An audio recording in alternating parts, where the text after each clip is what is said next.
G'day everyone and welcome to Inside Rugby with Mark. If you haven't been here before, my name is Mark. I'm a Kiwi bloke who's living in beautiful Cancun, Mexico. I have a passion for rugby and that's why I make these rugby videos. Now in this series of videos I'm talking about the games that happened in the weekend, looking at each specific team, just giving you some of my feedback and analysis on how that team went. I've already posted a video about South Africa, and in this video I'm going to be talking about Argentina. So yes, I'm focusing on the two teams that won in their first round game of this year's Rugby Championship. So let's talk about the Pumas.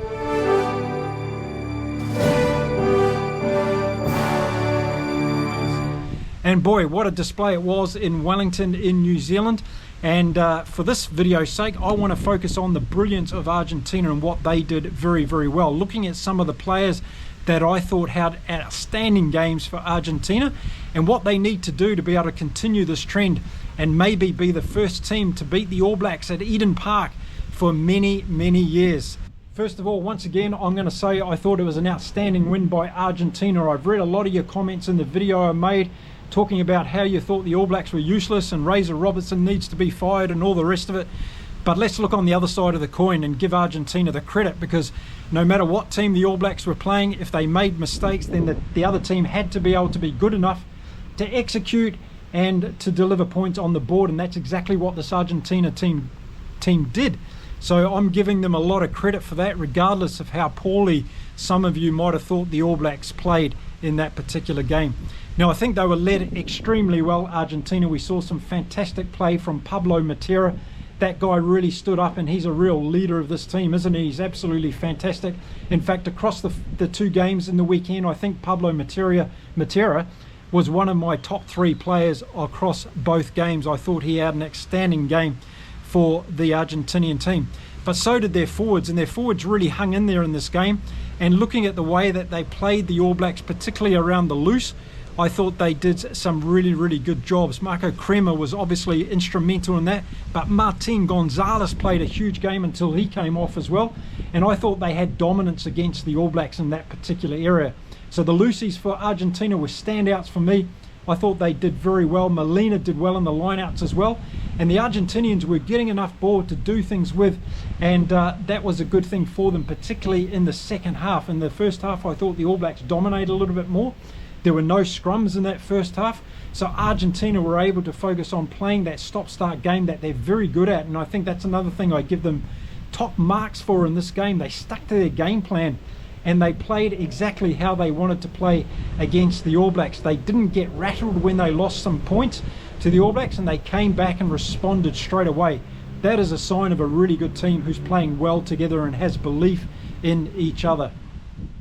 So some others that stood out for me for Argentina: Augustine Creevy came on for his 109th cap for this team, 39 years old. What an absolute legend, and he scored a try as well. But you could see when he came on that he just gave that solidarity to the Argentinians. They were really in the game at that stage, and his leadership, his experience and his ability around the field really helped Argentina, I think, get across the finish line and win that game, because he was one of the instrumental leaders on the field at the time. So I thought Santiago Carreras had a fantastic game for Argentina, probably one of the best games I've seen him play in the blue and white, and I think that's the kind of consistency we need to see from him. If this Argentinian team is going to be able to take on the top teams in the world and beat them on a regular basis, they need players like Santiago Carreras playing at that level week in, week out, and that's what we see from the top teams in world rugby. So it's going to be really interesting to see whether he can back up that performance at Eden Park this coming weekend. And then let's move outside him. We saw Choco Barris and we saw Cinti doing some really good things in this game. I thought their defence was a little bit off. I gave these guys a big rap in my preview video that they were really good at defence, but a couple of soft tries from the All Blacks there in the first half, and it was because of Choco Barris and Cinti not getting their combination right in that defensive pattern. But in the second half they came into their own. Choco Barris got through that gap and put Cinti away for his try, and they also tightened up at the back, which was very, very important for Argentina. I thought Matios Carreras had a very good game. Isn't he a great little guy? He goes looking for the ball. He's a bit of a Mark Talia type player.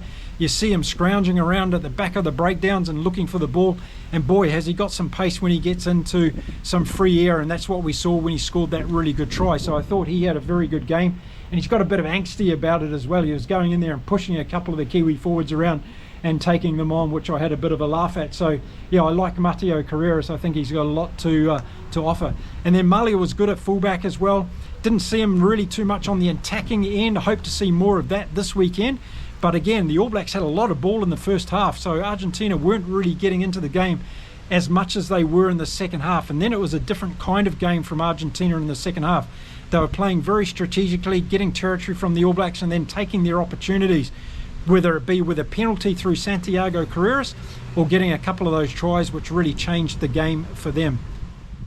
So what do Argentina need to do to beat the All Blacks at Eden Park? Well, they need to stop letting in so many points in the first half. I think that put them on the back foot, and if that happens again at Eden Park, I think the All Blacks are going to run away with it in the second half. The problem was that try that the problem was for the All Blacks, that try that Argentina scored just before half time in that game changed the complexion of the game all over. So I think Argentina need to be very wary going into this game. They've got to keep the All Blacks to minimal points in the first half if they're going to have a chance of turning this one around in Eden Park and being the first team to beat the All Blacks there for 40 years. It's going to be absolutely instrumental that they do that. I think for the rest of their strategy, they've got it pretty right. They put a lot of pressure on the All Blacks. The All Blacks were fumbling and bumbling their way along at different parts of that game, and that was because of the Argentinian pressure. So we need to see those Lucies do exactly what they did again. Creamer, we need to see him doing it. Pablo Matera, we need to see him, and Martin Gonzalez. Those are the three key players, I think, for Argentina as they go into this game at Eden Park. And then we need to see Bertrano being a little bit more efficient at halfback, some box kicks from him that actually make them contestable, because I'd like to see Mateo Carreras going up there and having an opportunity to contest for those box kicks. But I think if Santiago Carreras plays the way that he did against the All Blacks in that first game, Argentina are going to have a very good chance of picking off the All Blacks again this weekend. Okay, one last thing I want to say in this video is I think Felipe Contepomi is doing a really good job as the Argentinian head coach. You can tell that he's got this team really gelled together. They have a very clear, specific plan on how they want to take on the New Zealand All Blacks, and it was very effective in that first game. There's a lot riding on the second game in Auckland, absolutely, for the Kiwi, so it's going to be good to see how Argentina are able to back that up. And that's probably been a little bit of their Achilles heel over the years, isn't it? Being consistently beating these top teams. Are we going to see a new level of play from Argentina on a consistent basis? I think that's one of the big questions that are going to be answered this coming weekend in Auckland. So that was some of the impact that I saw in this game from those particular players. If you're from Argentina, I know a few of you are watching my videos, please let me know who stood out for you in this particular first game, round one of the Rugby Championships. I'd really like to hear from you in the comments, and thank you very much for tuning in from Argentina as well. So there we go, that's what I think Argentina needs to do in the second game against the All Blacks, and we'll have a look and see whether they can do it on the weekend. Now, as I say, I'm making videos about my analysis of that first round. Check them out. I've already done one on South Africa. This is one on Argentina. Coming up next, New Zealand and Australia, so make sure you tune in for those. And if you like being part of this community, why not hit the subscribe button? Would love you to follow us from anywhere in the world, and I'll see you again soon in the next video. Until then, stay safe, stay well wherever you are, and it's time to say adios from beautiful Cancun in Mexico. Bye for now.